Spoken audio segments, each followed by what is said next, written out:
भगवान किसी भी अवस्था में अपने भक्तों का त्याग करते ही नहीं।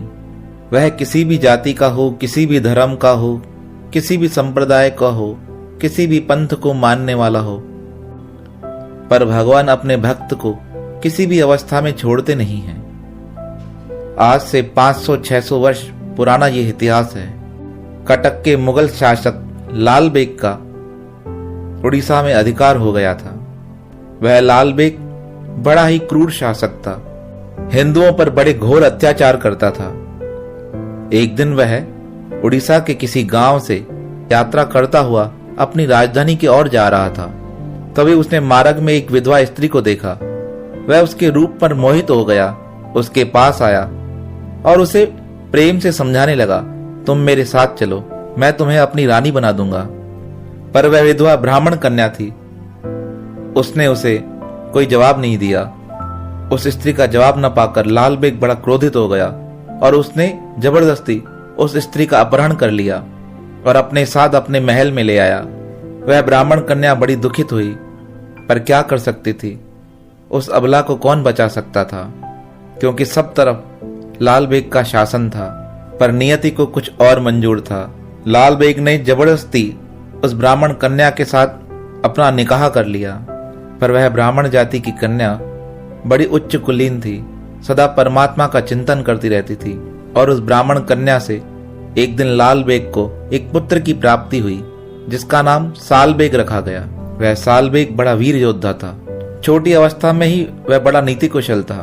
बड़े बड़े योद्धाओं को मल्ल युद्ध में आसानी से हरा देता था। एक दिन वह अपने पिता के साथ शिकार पर गया और जैसे ही शिकार से लौट रहा था, तभी किसी दुश्मन ने साल बेग के मस्तक पर तलवार का प्रहार किया और वह तलवार का प्रहार इतना गहरा था कि चोट अंदर तक लग गई। बड़े बड़े हकीम और वैद्य बुलाए गए, पर कोई भी साल बेग का उपचार न कर सका। बहुत दिनों तक इलाज चलता रहा। अंत में लाल बेग बड़ा परेशान हो गया और सोचने लगा, यह है तो मेरा पुत्र, पर यह ठीक नहीं हो पा रहा है और दुनिया की यही रीत होती है। जब व्यक्ति दुख में होता है तब उसे सब छोड़ देते हैं। साल बेग के पिता ने भी ऐसा किया और जैसे ही लाल बेग का हाथ उसके ऊपर से हटा तो घर परिवार के अन्य लोग भी उसे दूर हो गए। ऐसी दुख की अवस्था में उसका साथ दिया उसकी माता ने। आज साल बेग बड़ा दुखित हो मां से कहने लगा, मां मेरे साथ कोई नहीं है, तुम ही मेरे साथ हो। हे मां, जैसा तुम कहोगी मैं वैसा करने को तैयार हूं, बस मुझे एक बार स्वस्थ होने दो। तब साल बेग की माता ने उसे स्वस्थ होने का उपाय बताया। कहा, बेटा मैं ब्राह्मण कन्या हूं, पर जब से तुम्हारे पिता के साथ मेरा निकाह हुआ है तब से मैं आजादी से परमात्मा का सुमरण नहीं कर सकी हूं। पर आज मैं तुम्हें इस दुख से छूटने का एक आसान उपाय बताती हूं। तुम 12 दिन तक इस कमरे में बैठकर श्री कृष्ण का जप करते रहो। तुम श्री कृष्ण का जप करोगे, वह परमात्मा प्रकट होकर तुम्हारे सारे दुख दूर कर देंगे। माता की बात सुनकर साल बेग बड़े उत्साह के साथ भगवान श्री कृष्ण के नाम का जप करने लगा और धीरे धीरे दिन बीतने लगे। एक दिन व्यतीत हुआ, दूसरा दिन व्यतीत हुआ, ऐसे करते करते 11 दिन व्यतीत हो गए। और जब 11वां दिन पूरा हुआ, साल बेग के मन में एक निश्चय आ गया, कल 12वां दिन है, अगर 12वें दिन तक मेरा दुख दूर नहीं हुआ तो मैं अपने आप को समाप्त कर दूंगा। ऐसा सोचकर रात्रि के समय उसने तलवार अपने पास रख ली और भगवान का सुमरण करने लगा। पर जैसे ही 12वें दिन वह रात्रि में परमात्मा का सुमरण कर रहा था, तभी सुमरण करते करते उसे नींद आ गई। और जैसे ही नींद आई, नींद में एक स्वप्न देखा। उसे प्रतीत होने लगा कि भगवान साक्षात मेरे नजदीक खड़े हैं और मुझे कह रहे हैं, साल बेग जैसे अभी तुम मेरा सुमरण कर रहे हो, स्वस्थ होने के बाद भी ऐसे ही मेरा सुमरण करना, मैं तुम्हें अपनी कृपा से ठीक कर रहा हूं। और ऐसा कहकर भगवान ने कुछ जल के छींटे साल बेग के ऊपर लगाए और जैसे ही साल बेग को जल के छींटों का एहसास हुआ, अचानक से साल बेग की निंद्रा खुल गई और देखकर हैरान हो गया। उसे तलवार का जो घाव हुआ था वह घाव दूर हो चुका था। वह बड़ा स्वस्थ था। वह नाचने लगा। उसने अपनी माता को उठाया और मां से कहा, मां तेरे भगवान श्री कृष्ण की कृपा से मैं ठीक हो गया हूं। माता ने हंसते हुए सालबेग को गले लगा लिया और कहने लगी, पुत्र, तुम्हें भगवान श्री कृष्ण ने ठीक किया है। तुम मुझे अब वचन दो, तुम अब परमात्मा का सुमरण करते हुए अपना जीवन व्यतीत करोगे। सालबेग ने माता के सामने प्रण किया, माँ, यह जीवन मुझे परमात्मा की कृपा से मिला है। मैं तुझे वचन देता हूँ, यह संपूर्ण जीवन मैं परमात्मा की सेवा में लगा दूंगा। कहते हैं ऐसा कहकर सालबेग माता से आज्ञा लेकर संपूर्ण भारत में परमात्मा के नाम प्रचार के लिए निकल पड़ा और यात्रा करते करते वह जगन्नाथपुरी के मंदिर में गया। जब उन्होंने जगन्नाथपुरी मंदिर में भगवान जगन्नाथ के दर्शन किए, जगन्नाथ के दर्शन करते ही वह मोहित हो गया और भगवान से कहा, भगवान, अगर मेरी श्रद्धा सच्ची रही है, अगर मेरा प्रण सच्चा रहा है, तो मुझे अपने चरणों में स्थान दे देना। और ऐसा कहकर जैसे ही सालबेग ने भगवान जगन्नाथ के चरणों में प्रणाम किया, कहते हैं उसी समय एक ज्योति प्रज्वलित हुई जो सालबेग के शरीर से निकलकर परमात्मा के श्री चरणों में समा गई।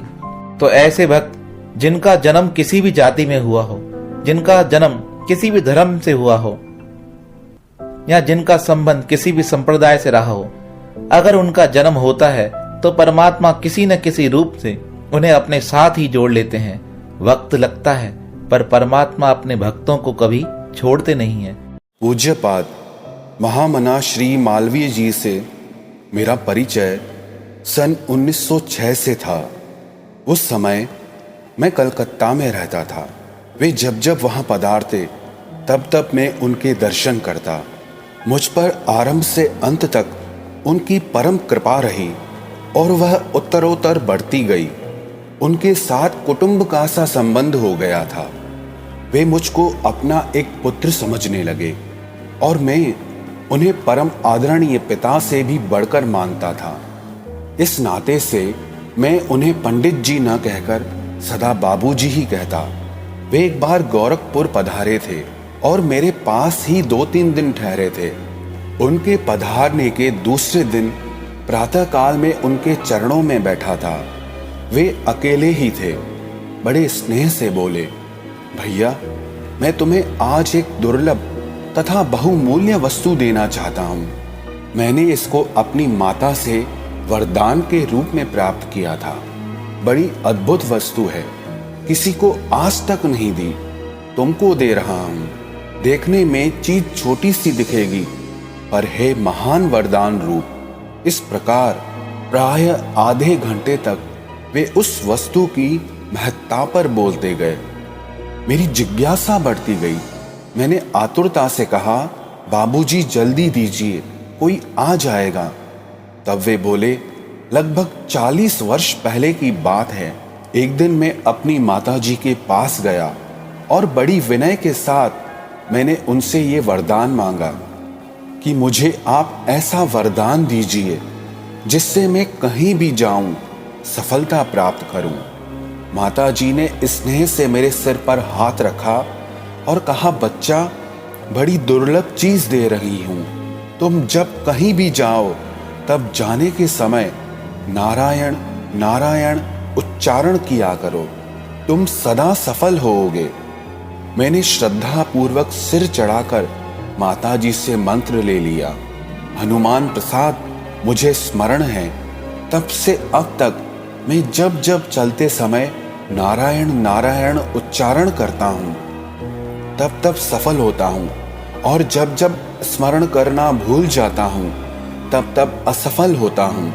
नहीं तो मेरे जीवन में चलते समय नारायण नारायण उच्चारण कर लेने के प्रभाव से कभी असफलता नहीं मिली।